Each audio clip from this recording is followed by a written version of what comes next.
Hi friends, welcome to Jaya's garden. ஒரு சகோதரி வந்து நல்லா காட்டுங்க கொடியை, கோவக்காய் கொடியன்னு சொல்லியிருக்காங்க. அவங்களுக்காக இங்கே பாருங்கள்.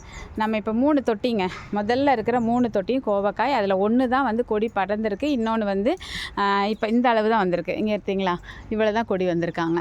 சரிங்களா? இதை வந்து வெர்டிக்கல் பந்தல், இங்கே தூரமாக இருந்து காமிக்கிறேன்.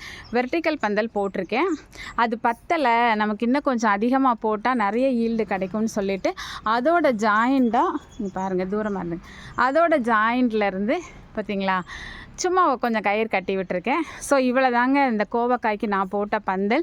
எனக்கு கோவக்காய் ஃபஸ்ட் டைம் வைக்கும்போது எந்த அளவு காய்க்கும்னு எனக்கு தெரியாது. இப்படி தினம் அறுவடை வரும்னு எனக்கு தெரிஞ்சிருந்தது அப்படின்னா நான் நல்ல ஒரு பந்தல் போட்டிருந்திருப்பேன். வெள்ளரிக்கு போட்ட மாதிரி இதுக்கும் போட்டுட்டேன். பட் வெள்ளரிக்கு போதுமானதாக இருந்தது. பட் இது வந்து கொஞ்சம் அதிகமாக படர்ந்து போனால் அதிக ஈல்டு கொடுக்கும்னு தெரில. ஓகேங்களா? பார்த்துட்டிங்களா? பிடிச்சிருந்தா லைக் பண்ணுங்கள், ஷேர் பண்ணுங்கள், கமெண்ட் பண்ணுங்கள், மறக்காமல் சப்ஸ்கிரைப் பண்ணி சப்போர்ட் பண்ணுங்கள்.